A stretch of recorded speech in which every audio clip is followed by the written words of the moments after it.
निश्चित रूप से। प्रस्तुत है अकबर और बीरबल की एक विस्तृत कहानी। बीरबल ने किया इंसाफ। लगभग 10,000 शब्दों में बीरबल ने किया इंसाफ। अध्याय एक रहस्यमयी वसीयत। आगरा की सुबह हमेशा की तरह अपनी पूरी भव्यता के साथ जागी थी। यमुना के किनारे बने आलीशान महल में शहंशाह हिंद जलालुद्दीन मोहम्मद अकबर अपने दीवाने-ए-कास में विराजमान थे। उनके चेहरे पर एक गहरी चिंता की लकीरें थीं, जो उनके नवरत्नों को भी परेशान कर रही थीं। दरबार खचाखच भरा था, लेकिन एक अजीब सी खामोशी छाई हुई थी। सबकी नजरें सिंहासन के सामने खड़े दो भाइयों पर टिकी थीं। ये दो भाई थे रामनाथ और सोमनाथ। वे आगरा के एक बहुत बड़े और सम्मानित व्यापारी सेठ हरिदास के भतीजे थे। सेठ हरिदास का कुछ सप्ताह पहले ही देहांत हो गया था। वे निःसंतान थे और उनकी संपत्ति अथाह थी। सोने चांदी के भंडार, कई हवेलियां, दूर दूर तक फैली जमीनें और एक फलता फूलता व्यापार। अब उनकी इसी संपत्ति को लेकर दोनों भाइयों में विवाद खड़ा हो गया था। बड़ा भाई रामनाथ सीधा सादा और विनम्र दिखता था। उसके कपड़े साधारण थे और चेहरे पर ईमानदारी झलकती थी। उसने हाथ जोड़कर बादशाह से गुहार लगाई, आलमपनाह मेरे चाचा जी। सेठ हरिदास मुझे अपने पुत्र के समान मानते थे। उन्होंने मुझसे कई बार कहा था कि उनके बाद उनकी सारी संपत्ति का वारिस मैं ही होऊंगा। लेकिन मेरा छोटा भाई सोमनाथ, जो हमेशा से ही चालाक और लालची रहा है, एक जाली वसीयत लेकर आ गया है और पूरी जायदाद पर कब्जा करना चाहता है। मैं न्याय की भीख मांगने आपके दरबार में आया हूं, जहांपना। तभी दूसरा भाई सोमनाथ, जो अच्छे और महंगे कपड़ों में सजाधजा था, आगे आया। उसका आत्मविश्वास देखने लायक था। शहंशाह, मेरे भाई रामनाथ सरासर झूठ बोल रहे हैं। चाचा जी मेरे साथ उनकी हवेली में रहते थे। मैंने उनकी अंतिम समय तक सेवा की है। उन्होंने अपनी पूरी होशोहवास में यह वसीयत बनवाई थी, जिस पर उनके हस्ताक्षर और शहर के काजी की मुहर भी है। सोमनाथ ने एक पुराना, पीले पड़ चुके कागज को बादशाह के सामने पेश किया। बादशाह अकबर ने उस वसीयत को अपने हाथों में लिया। उस पर वाकई सेठ हरिदास के हस्ताक्षर लगते थे और काजी की मुहर भी असली प्रतीत हो रही थी। वसीयत के अनुसार सेठ हरिदास ने अपनी सारी संपत्ति सोमनाथ के नाम कर दी थी और रामनाथ को केवल गुजारे के लिए एक छोटी सी रकम देने की बात लिखी थी। अकबर ने दोनों भाइयों से कई सवाल पूछे। रामनाथ का कहना था कि उसके चाचा इतने कठोर नहीं हो सकते कि उसे इस तरह बेदखल कर दें। वहीं सोमनाथ का तर्क था कि रामनाथ अपने व्यापार में कई बार असफल हो चुका था, इसलिए चाचा जी को डर था कि वह सारी दौलत डुबा देगा। मामला बेहद पेचीदा था। वसीयत पहली नजर में असली लग रही थी, लेकिन रामनाथ की आंखों की सच्चाई और उसकी दयनीय दशा अकबर के मन में संदेह पैदा कर रही थी। उन्होंने अपने दरबारियों से सलाह मांगी, लेकिन कोई भी किसी ठोस नतीजे पर नहीं पहुंच सका। हर कोई अपनी अपनी दलीलें दे रहा था। जब कई घंटों की बहस के बाद भी कोई हल नहीं निकला, तो अकबर की नजरें अपने सबसे प्रिय और बुद्धिमान मंत्री बीरबल पर पड़ीं। बीरबल अब तक खामोशी से सारा तमाशा देख रहे थे। उनके चेहरे पर एक हल्की सी मुस्कान थी, मानो वह इस पहेली के धागों को अपने मन में सुलझा रहे हों। बीरबल, अकबर ने कहा, यह गुत्थी सुलझने का नाम ही नहीं ले रही है। एक तरफ एक दस्तावेज है जो सच लगता है और दूसरी तरफ एक इंसान की आंखों की सच्चाई। हमें इंसाफ करना है, लेकिन सच्चाई का रास्ता धुंधला है। अब तुम ही बताओ क्या किया जाए। बीरबल अपनी जगह से उठे, बादशाह को अदब से सलाम किया और बोले, जहांपनाह, इंसाफ करने के लिए सिर्फ आंखों से देखना काफी नहीं होता, अक्ल की आंखों से भी देखना पड़ता है। सच्चाई अक्सर शोर में नहीं, खामोशी में छिपी होती है। मुझे इस मामले की तह तक जाने के लिए कुछ समय और कुछ अधिकार चाहिए। अकबर ने राहत की सांस ली। तुम्हें पूरी इजाजत है, बीरबल। इस मामले की जांच करो और दूध का दूध, पानी का पानी कर दो। हमें पूरा भरोसा है कि तुम ही असली वारिस का पता लगा सकते हो। बीरबल ने दोनों भाइयों की तरफ देखा और कहा, तुम दोनों कल सुबह मेरे घर आना। और हाँ, सेठ हरिदास की वसीयत मेरे पास ही रहेगी। दोनों भाई सिर झुकाकर चले गए। सोमनाथ के चेहरे पर जीत की मुस्कान थी, जबकि रामनाथ की आंखों में अब भी उम्मीद की एक किरण बाकी थी। दरबार बर्खास्त हो गया, लेकिन सबके मन में एक ही सवाल था, बीरबल इस उलझी हुई गुत्थी को कैसे सुलझाएंगे। अध्याय 2, बीरबल की तहकीकात। अगली सुबह बीरबल ने अपने दिन की शुरुआत उस रहस्यमयी वसीयत को ध्यान से देखने से की। वह कागज की बनावट, स्याही के रंग और हस्ताक्षर की हर बारीक लकीर का अध्ययन कर रहे थे। उन्होंने अपने एक भरोसेमंद जासूस को शहर के सबसे माहिर सुलेखकों और कागज बनाने वालों के पास भेजा ताकि यह पता लगाया जा सके कि क्या यह कागज और स्याही उतनी ही पुरानी है जितनी बताई जा रही है। कुछ देर बाद रामनाथ और सोमनाथ बीरबल की हवेली पहुंचे। बीरबल ने उन दोनों को अलग अलग कमरों में बिठाया। पहले उन्होंने रामनाथ को बुलाया। रामनाथ, बीरबल ने सौम्यता से पूछा, तुम अपने चाचा हरिदास के बारे में मुझे विस्तार से बताओ। उनका स्वभाव कैसा था? उनकी आदतें क्या थीं? रामनाथ ने उदास मन से बताना शुरू किया, हुजूर, मेरे चाचा जी बाहर से जितने सख्त और कारोबारी दिखते थे, अंदर से उतने ही नरम दिल और धार्मिक इंसान थे। वह हर सुबह घंटों पूजा करते थे। उन्हें जानवरों और पक्षियों से बहुत लगाव था। वह अपनी हवेली के आंगन में चींटियों के लिए रोजाना शक्कर और आटा डालते थे। उनका मानना था कि हर जीव में ईश्वर का अंश है। वह व्यापार में बहुत ईमानदार थे और कभी किसी के साथ धोखा नहीं करते थे। यही वजह है कि मुझे यकीन नहीं हो रहा कि वह मेरे साथ ऐसा अन्याय कर सकते हैं। बीरबल ने सिर हिलाया। यह बताओ, क्या उनकी कोई खास आदत थी?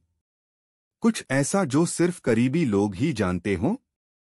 रामनाथ ने कुछ देर सोचा और फिर बोला, जी, एक बात थी। वह कोई भी महत्वपूर्ण दस्तावेज पर हस्ताक्षर करने के बाद अपने हस्ताक्षर के ठीक नीचे एक बहुत ही छोटा, लगभग अदृश्य श्री शब्द लिखते थे। यह उनकी ईश्वर के प्रति आस्था का प्रतीक था। वह कहते थे कि हर काम ईश्वर को समर्पित है। यह बात सिर्फ मैं, सोमनाथ और उनके सबसे पुराने मुनीम जानते थे। यह सुनकर बीरबल की आंखों में एक चमक आ गई। उन्होंने रामनाथ को जाने के लिए कहा और फिर सोमनाथ को बुलवाया। सोमनाथ बड़े आत्मविश्वास के साथ अंदर आया। बीरबल ने उससे भी वही सवाल पूछे। सोमनाथ, अपने चाचा जी के बारे में बताओ। सोमनाथ ने बड़ी चालाकी से जवाब दिया, हुजूर, चाचा जी बड़े ही समझदार और दूरदर्शी थे। उन्होंने देखा कि मैं व्यापार को कितनी अच्छी तरह संभाल रहा हूं, जबकि रामनाथ भैया ने अपने हर काम में सिर्फ नुकसान ही उठाया। इसलिए उन्होंने अपनी मेहनत की कमाई को सुरक्षित हाथों में सौंपना ही बेहतर समझा। वह मुझसे बहुत स्नेह करते थे। उनकी कोई खास आदत? बीरबल ने पूछा। सोमनाथ ने तुरंत जवाब दिया, जी, वह बहुत धार्मिक थे। रोज पूजा पाठ करते थे। उसने वही बातें दोहराई जो शहर में हर कोई सेठ हरिदास के बारे में जानता था, लेकिन उसने किसी भी खास और निजी आदत का जिक्र नहीं किया। बीरबल ने उसे कुरेदते हुए पूछा, सोचकर बताओ, हस्ताक्षर से जुड़ी कोई खास बात? सोमनाथ थोड़ा घबरा गया। उसे लगा कि शायद बीरबल को कुछ पता चल गया है। उसने जल्दबाजी में कहा, हाँ, याद आया। वह हस्ताक्षर करने से पहले हमेशा जय श्री कृष्ण बोलते थे, यह एक बनावटी जवाब था जो उसने मौके पर ही गढ़ लिया था। बीरबल मन ही मन मुस्कुराए। उन्हें अपना रास्ता साफ नजर आने लगा था। उन्होंने सोमनाथ को भी भेज दिया। शाम तक बीरबल के जासूस भी लौट आए।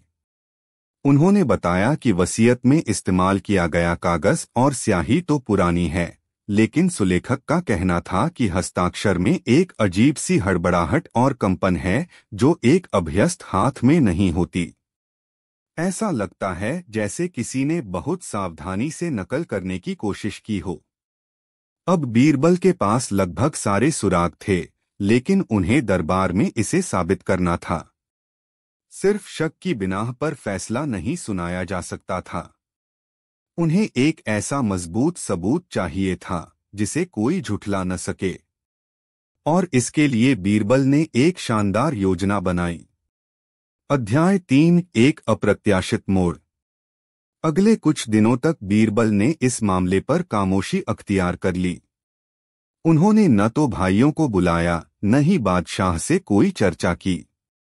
आगरा में यह बात फैलने लगी कि शायद बीरबल भी इस गुत्थी को सुलझा नहीं पा रहे हैं।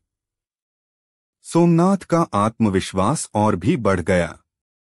वह लोगों से कहने लगा कि सच्चाई उसके पक्ष में है, इसलिए बीरबल भी कुछ नहीं कर सके। रामनाथ की उम्मीदें टूटने लगी थीं। एक शाम बीरबल भेष बदलकर सेठ हरिदास के मोहल्ले में पहुंचे। वह एक आम नागरिक की तरह लोगों से बातें करने लगे। उन्होंने सेठ के पड़ोसियों, उनकी दुकान पर काम करने वाले कर्मचारियों और यहां तक कि उनके घर के पुराने नौकरों से भी बात की। बातचीत के दौरान एक बूढ़े नौकर कालू ने एक चौंकाने वाली बात बताई। साहब, उसने दबी आवाज में कहा, सेठ जी की मौत स्वाभाविक नहीं लगती। वह भले ही बूढ़े थे, लेकिन स्वस्थ थे। अपनी मौत से कुछ महीने पहले से उनकी सेहत अचानक गिरने लगी थी। हकीम जी भी समझ नहीं पा रहे थे कि उन्हें क्या हुआ है।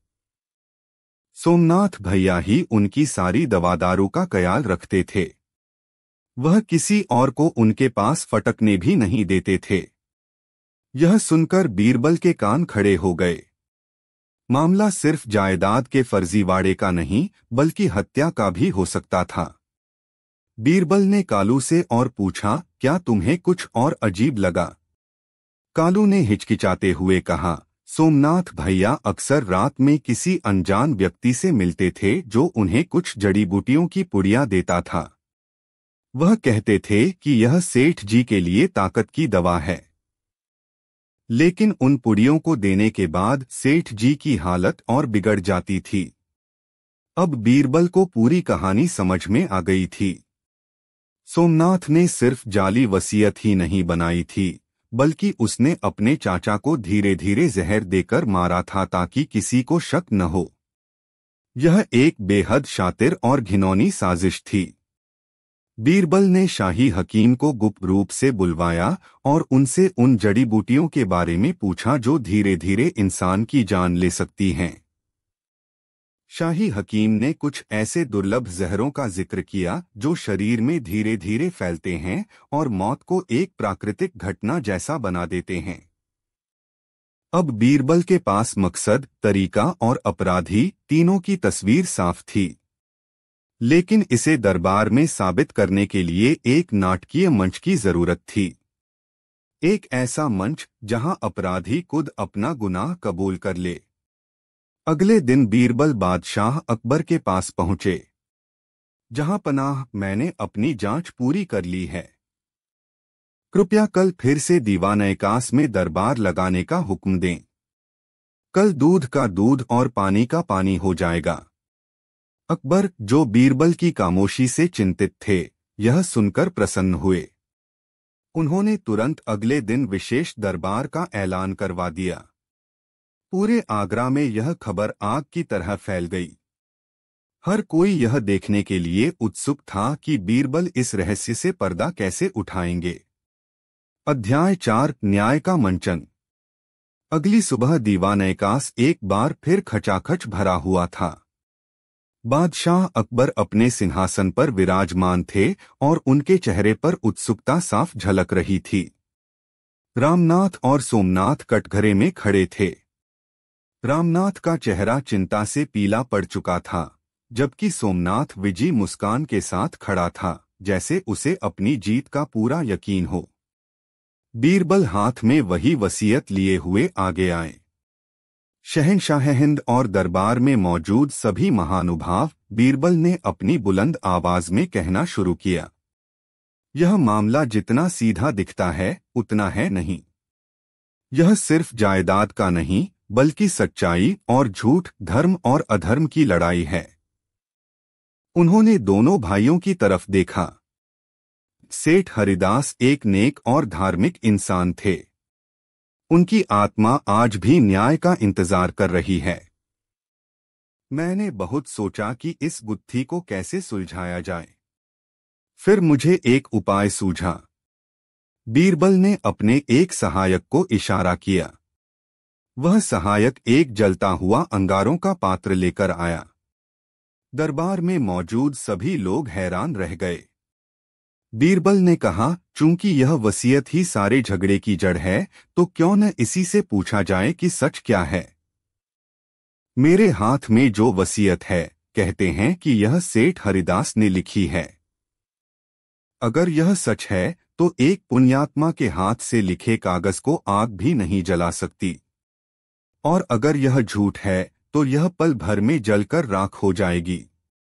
यह सुनकर सोमनाथ का चेहरा सफेद पड़ गया। उसने चिल्लाकर कहा, यह कैसा न्याय है? यह तो अंधविश्वास है। कागज तो आग में जलेगा ही। बीरबल मुस्कुराए, क्यों सोमनाथ? तुम्हें तो यकीन था कि यह वसीयत असली है। अगर तुम्हारे मन में सच्चाई है तो डर कैसा? क्या तुम्हें अपने पुण्यात्मा चाचा के हाथों पर भरोसा नहीं? रामनाथ खामोश खड़ा था। उसे पता था कि वसीयत जाली है और वह जल जाएगी, लेकिन वह कुछ बोल नहीं सकता था। बीरबल ने आगे कहा, ठीक है, शायद यह तरीका सही नहीं है। मेरे पास एक और उपाय है। उन्होंने जलते अंगारों को हटवा दिया और अपने सहायक से एक और चीज लाने को कहा। इस बार सहायक 2 लकड़ी के बक्से लेकर आया। बीरबल ने कहा, इन दोनों बक्सों में से एक में असली वसीयत है और दूसरे में उसकी हूबहू नकल। मैंने सेठ हरिदास के एक पुराने दस्तावेज से उनकी लिखावट की नकल करवाई है। अब जो असली वारिस होगा वह अपने चाचा की आत्मा से जुड़ा होगा और असली वसीयत को पहचान लेगा। यह सुनकर सोमनाथ ने राहत की सांस ली। उसे लगा कि यह एक मौका है। 50-50 का खेल था। शायद उसकी किस्मत साथ दे दे। बीरबल ने आगे कहा, लेकिन पहचान सिर्फ छूकर या देखकर नहीं होगी। सेठ हरिदास, जैसा कि हम सब जानते हैं, बहुत बड़े ईश्वर भक्त थे। उन्होंने अपनी असली वसीयत पर एक गुप्त धार्मिक चिन्ह बनाया था। यह चिन्ह इतना सूक्ष्म है कि सिर्फ वही पहचान सकता है जिसे सेठ जी ने खुद इसके बारे में बताया हो। जो भी इस चिन्ह को पहचान लेगा वही असली वारिस होगा। यह बीरबल का मास्टर स्ट्रोक था। वह जानता था कि रामनाथ ने उसे श्री चिन्ह के बारे में बताया था। अब परीक्षा की घड़ी थी। बीरबल ने पहले सोमनाथ को बुलाया। सोमनाथ, तुम आगे आओ और बताओ कि वह गुप्त चिन्ह क्या है और कहाँ है। सोमनाथ का दिमाग तेजी से घूमने लगा। उसने अपने चाचा को कभी किसी गुप्त चिन्ह के बारे में बात करते नहीं सुना था। उसने सोचा कि शायद बीरबल झूठ बोल रहे हैं। उसने अटकल लगाने का फैसला किया। वह चिन्ह एक छोटा सा है जो उन्होंने वसीयत के आखिरी कोने में बनाया है, उसने घबराते हुए कहा। बीरबल ने बिना कोई प्रतिक्रिया दिए सिर हिलाया और रामनाथ को बुलाया। रामनाथ, अब तुम बताओ। रामनाथ की आंखों में आंसू थे। उसने कांपते हुए हाथों से उस बक्से की ओर इशारा किया जिसमें असली वसीयत रखी थी। जिसे बीरबल ने पहले ही पहचान लिया था, और बोला, हुजूर, मेरे चाचा जी कोई भी शुभ काम करने के बाद अपने हस्ताक्षर के ठीक नीचे स्याही में डूबे एक महीन धागे से एक छोटा सा श्री बनाते थे। वह इतना छोटा होता था कि ध्यान से देखने पर ही नजर आता था। वह कहते थे कि यह ईश्वर के प्रति उनका समर्पण है। यह सुनते ही दरबार में सन्नाटा छा गया। बीरबल ने वसीयत को बादशाह अकबर के सामने पेश किया और एक आवर्धक शीशे मैग्नीफाइंग ग्लास से उस जगह को देखने को कहा। अकबर ने जब शीशे से देखा तो उन्हें हस्ताक्षर के नीचे एक अत्यंत सूक्ष्म श्री शब्द साफ साफ दिखाई दिया। सुभान अल्लाह, अकबर के मुंह से निकला। रामनाथ सच कह रहा है। अध्याय 5 इंसाफ की तलवार। जैसे ही बादशाह ने यह ऐलान किया, सोमनाथ के पैरों तले जमीन खिसक गई। उसका चेहरा डर से पीला पड़ गया और वह पसीने से तरबतर हो गया। वह समझ गया कि उसका खेल खत्म हो चुका है। बीरबल अब उसकी तरफ घूमे। उनकी आवाज अब पहले से ज्यादा सख्त और गंभीर थी। सोमनाथ, तुमने सिर्फ एक जाली वसीयत ही नहीं बनाई, बल्कि तुमने अपने उस चाचा की जान भी ली जिसने तुम्हें अपने बेटे की तरह पाला। तुमने महीनों तक उसे धीमा जहर दिया ताकि उसकी मौत एक प्राकृतिक घटना लगे और किसी को तुम पर शक न हो। यह सुनकर पूरे दरबार में सनसनी फैल गई। रामनाथ फूट फूट कर रोने लगा। उसे यकीन नहीं हो रहा था कि उसका भाई इतना नीचे गिर सकता है। सोमनाथ चिल्लाया, यह झूठ है, सरासर झूठ। इसका क्या सबूत है तुम्हारे पास? बीरबल ने शांति से जवाब दिया, सबूत तुम्हारा डर है सोमनाथ। सबूत तुम्हारा लालच है। सबूत है तुम्हारे घर का बूढ़ा नौकर कालू, जिसने तुम्हें एक अनजान व्यक्ति से जहर की पुड़िया लेते देखा था। और सबसे बड़ा सबूत है तुम्हारा विवेक, जो तुम्हें अभी भी कचोट रहा है। बीरबल ने आगे कहा, जब मैंने वसीयत को आग में जलाने की बात की तो तुम सबसे ज्यादा डरे, क्योंकि तुम जानते थे कि वह कागज का एक बेजान टुकड़ा है। लेकिन जब मैंने गुप्त चिन्ह की बात की तो तुमने अटकल लगाने की कोशिश की, क्योंकि तुम्हारा लालच तुम्हारे डर पर हावी हो गया था। तुमने सोचा कि शायद किस्मत तुम्हारा साथ दे देगी। लेकिन सच्चाई की अपनी एक ताकत होती है सोमनाथ। उसे कितनी भी परतों के नीचे छिपा दो, वह एक दिन बाहर आ ही जाती है। बीरबल की दलीलों और सबूतों के सामने सोमनाथ टूट गया। वह बादशाह के कदमों में गिर पड़ा और रो रो कर अपना गुनाह कबूल कर लिया। उसने बताया कि कैसे उसने शहर के एक जालसाज की मदद से वसीयत बनवाई और एक अयोग्य वैद्य से धीमा जहर खरीदकर अपने चाचा को खाने में मिलाकर देना शुरू कर दिया था। सारा सच सामने आ चुका था। दीवाने कास में मौजूद हर व्यक्ति की आंखें नम थीं और मन में सोमनाथ के लिए घृणा भरी हुई थी। बादशाह अकबर का चेहरा क्रोध से लाल हो गया। उन्होंने न्याय की तलवार उठाई। यह मामला सिर्फ जायदाद का नहीं, बल्कि इंसानियत के कत्ल का है, अकबर ने गरजती हुई आवाज में कहा। सोमनाथ ने न सिर्फ अपने चाचा के विश्वास को तोड़ा है, बल्कि उसने एक जघन्य अपराध भी किया है। ऐसे अपराधी की जगह समाज में नहीं, बल्कि कालकोठरी में है। बादशाह ने फैसला सुनाया, सोमनाथ की सारी निजी संपत्ति जब्त करके शाही खजाने में जमा की जाए और इसे जिंदगी भर के लिए कारागार में डाल दिया जाए। सेठ हरिदास की पूरी जायदाद उसके असली हकदार रामनाथ को सौंपी जाती है। उन्होंने उस जालसाज और को भी गिरफ्तार करने का हुक्म दिया। न्याय हो चुका था। रामनाथ ने रोते हुए बादशाह और बीरबल का शुक्रिया अदा किया। दरबार समाप्त होने के बाद अकबर ने बीरबल को अपने पास बुलाया। बीरबल, आज तुमने एक बार फिर साबित कर दिया कि तुम्हारी बुद्धिमत्ता का कोई सानी नहीं। तुमने न सिर्फ एक निर्दोष को उसका हक दिलाया, बल्कि एक छुपे हुए कातिल को भी बेनकाब किया। हम तुमसे बहुत प्रसन्न हुए। बीरबल ने विनम्रता से सिर झुकाकर कहा, जहां पनाह, यह मेरी नहीं, सच्चाई की जीत है। मैंने तो सिर्फ उन धागों को जोड़ा है जो साजिश के जाल में उलझे हुए थे। लालच इंसान को अंधा बना देता है और एक अंधा इंसान गड्ढे में जरूर गिरता है। सोमनाथ अपने ही लालच के गड्ढे में गिरा। उस दिन के बाद आगरा में बीरबल के न्याय और बुद्धिमत्ता के चर्चे और भी ज्यादा होने लगे। यह कहानी पीढ़ियों तक सुनाई गई कि कैसे बीरबल ने एक अदृश्य चिन्ह और अपनी अक्लमंदी के बल पर एक ऐसे इंसाफ को अंजाम दिया जो इतिहास के पन्नों में हमेशा के लिए अमर हो गया। और यह बात एक बार फिर साबित हो गई कि अकबर का दरबार सिर्फ शानो शौकत के लिए ही नहीं बल्कि सच्चे न्याय के लिए भी जाना जाता था, जिसका सबसे बड़ा स्तंभ बीरबल था। जरूर। प्रस्तुत है बीरबल ने किया इंसाफ का अगला भाग। बीरबल ने किया इंसाफ भाग 2, साजिश की परछाई अध्याय 1। नई सुबह, नई चुनौतियां। सोमनाथ को उसके किए की सजा मिल चुकी थी और रामनाथ को उसका हक।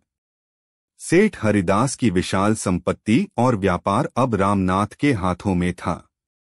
आगरा के सबसे रईस सेठों में अब उसका नाम शुमार होने लगा था। लेकिन जिस सादगी और सीधेपन के साथ रामनाथ ने अपनी जिंदगी गुजारी थी, यह नई जिम्मेदारी उसके लिए एक पहाड़ जैसी थी। उसने अपने चाचा के सिद्धांतों को जिंदा रखने की कसम खाई, ईमानदारी, दया और धर्म का पालन। रामनाथ ने हवेली के दरवाजे गरीबों और जरूरतमंदों के लिए खोल दिए। वह अपने चाचा की तरह ही रोज सुबह चींटियों को आटा डालता, पक्षियों के लिए दाना रखता और अपनी कमाई का एक बड़ा हिस्सा दान पुण्य में लगाता। उसकी नेकी और दरियादिली के चर्चे दूर दूर तक होने लगे। लोग उसे सेठ रामनाथ जी कहकर इज्जत देने लगे। लेकिन जहां शहद होता है वहां मक्खियां भी भिनभिनाने लगती हैं। रामनाथ की बेशुमार दौलत और उसका भोला स्वभाव कई चालाक और लालची लोगों की नजरों में खटकने लगा था। कुछ व्यापारी उससे जलने लगे तो कुछ उसे अपनी चिकनी चुपड़ी बातों में फंसाकर फायदा उठाना चाहते थे। रामनाथ इन सब से अनजान अपनी दुनिया में मगन था।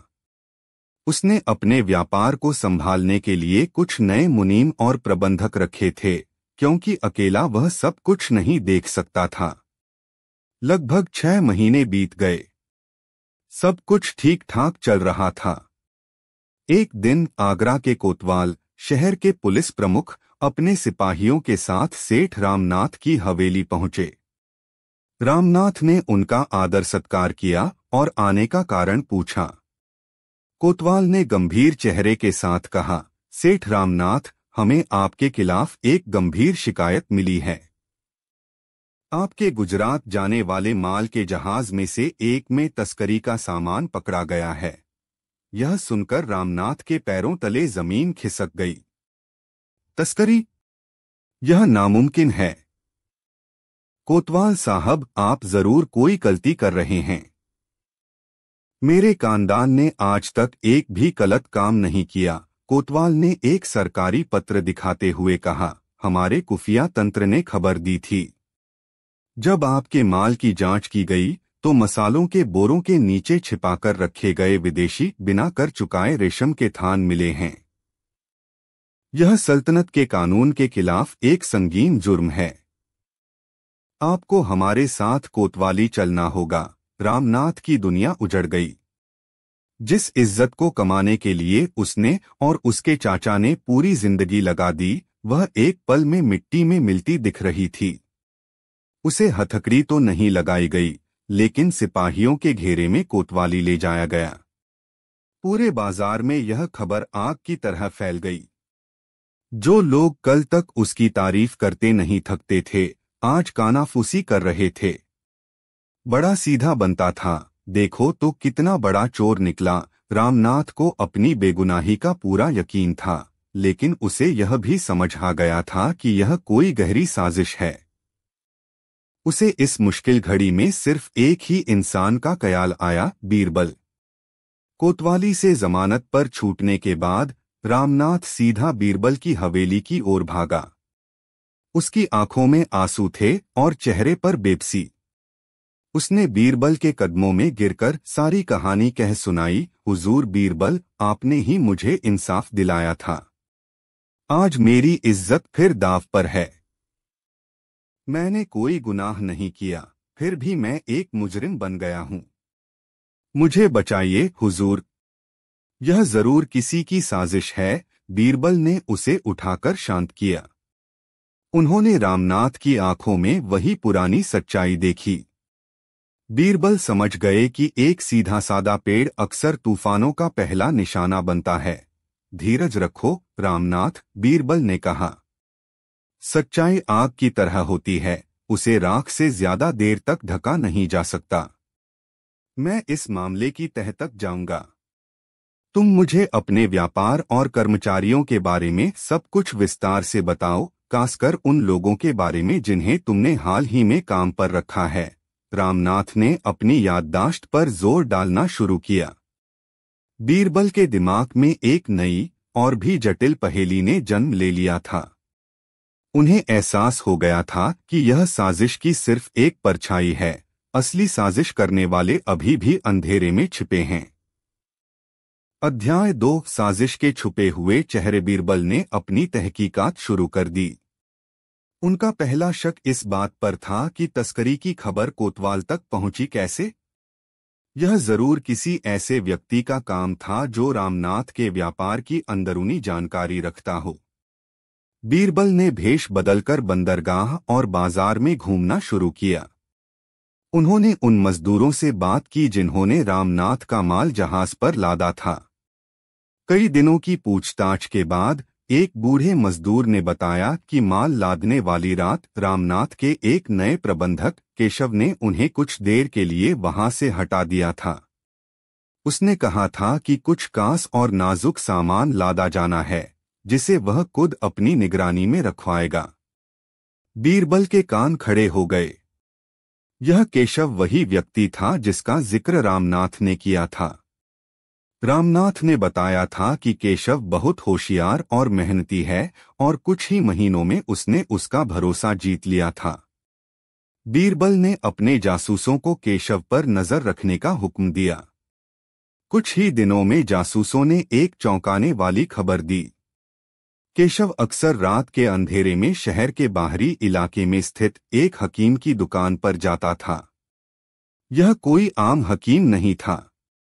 यह वही अयोग्य वैद्य हकीम जाफर था जिसने सोमनाथ को धीमा जहर बेचा था और जो बादशाह के हुक्म के बाद से फरार चल रहा था।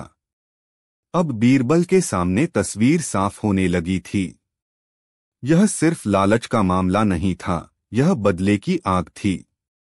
सोमनाथ के साथी हकीम जाफर और वह जालसाज कातिब मुर्तजा जिसने जाली वसीयत बनाई थी, अब रामनाथ से बदला लेना चाहते थे।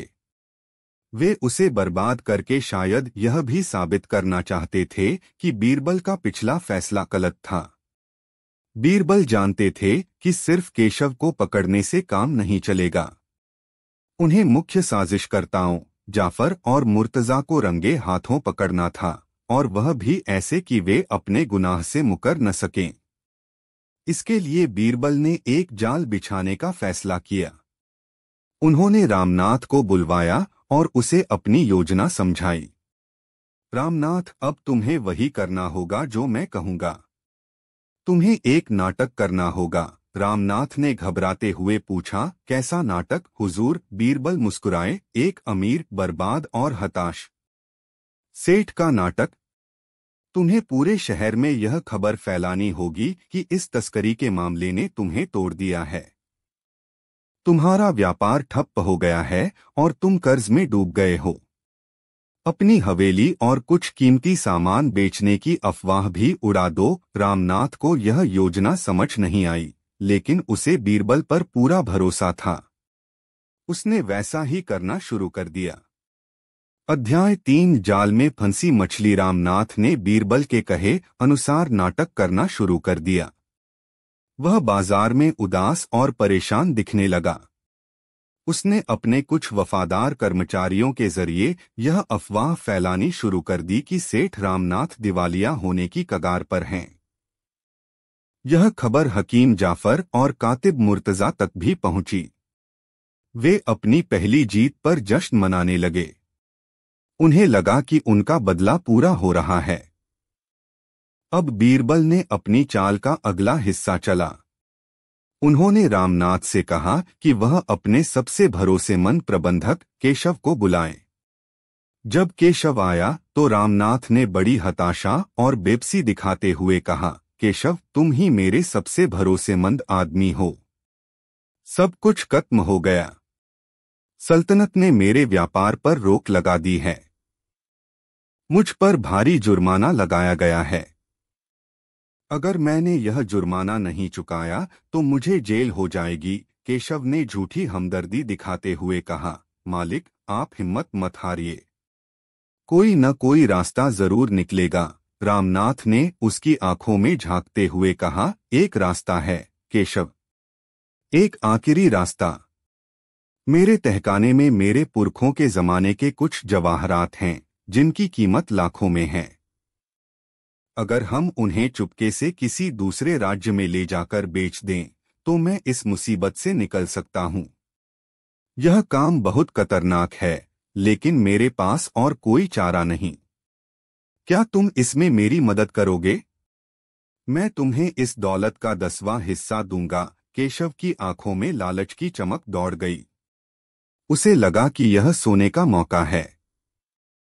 वह रामनाथ के सारे जवाहरात हड़प सकता है और अपने आकाओं जाफर और मुर्तजा को भी खुश कर सकता है।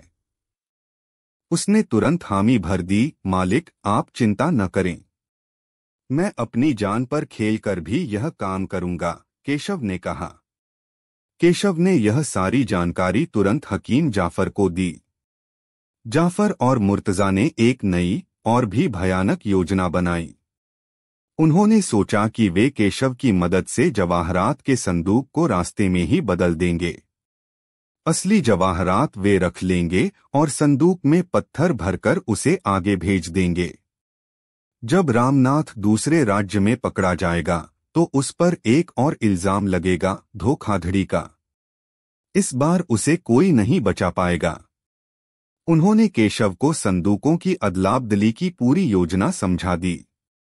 तय हुआ कि अगली अमावस की रात को जब रामनाथ के बैलगाड़ियों का काफिला आगरा से बाहर जंगल के रास्ते से गुजरेगा, तब वे इस काम को अंजाम देंगे। वे तीनों इस बात से अनजान थे कि उनकी हर योजना, हर बात बीरबल तक पहुंच रही थी। बीरबल का जाल अब पूरी तरह से तैयार था।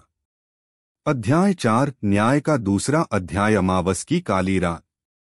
घना जंगल। बैलगाड़ियों का एक छोटा सा काफिला धीरे धीरे आगे बढ़ रहा था। सबसे आगे वाली बैलगाड़ी में 2 बड़े बड़े लकड़ी के संदूक रखे थे जिन पर ताले लगे हुए थे। रामनाथ के कुछ वफादार कर्मचारी और केशव भी साथ थे। जैसे ही काफिला जंगल के सबसे घने हिस्से में पहुंचा, अचानक झाड़ियों के पीछे से कुछ नकाबपोश लोग निकले। उन्होंने कर्मचारियों को डरा धमकाकर एक तरफ कर दिया। केशव योजना के अनुसार उनके साथ मिल गया। हकीम जाफर और कातिब मुर्तजा भी नकाब में वहां मौजूद थे। उन्होंने जल्दी से बैलगाड़ी से दोनों संदूक उतारे और अपने साथ लाए हुए हूबहू वैसे ही दिखने वाले 2 संदूक गाड़ी पर रख दिए। वे अपनी जीत पर मन ही मन खुश हो रहे थे। चलो जल्दी करो, इससे पहले कि कोई आ जाए, जाफर ने फुसफुसाते हुए कहा। जैसे ही वे असली संदूकों को उठाकर भागने लगे, अचानक चारों तरफ से मशालें जल उठीं। पूरा जंगल रोशनी से नहा गया।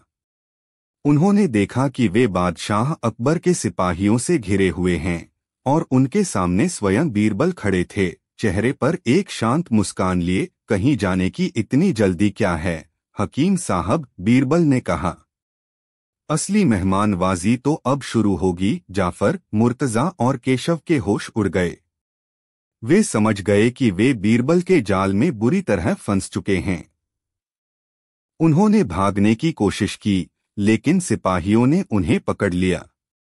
बीरबल ने उनके लाए हुए संदूकों को खोलने का इशारा किया।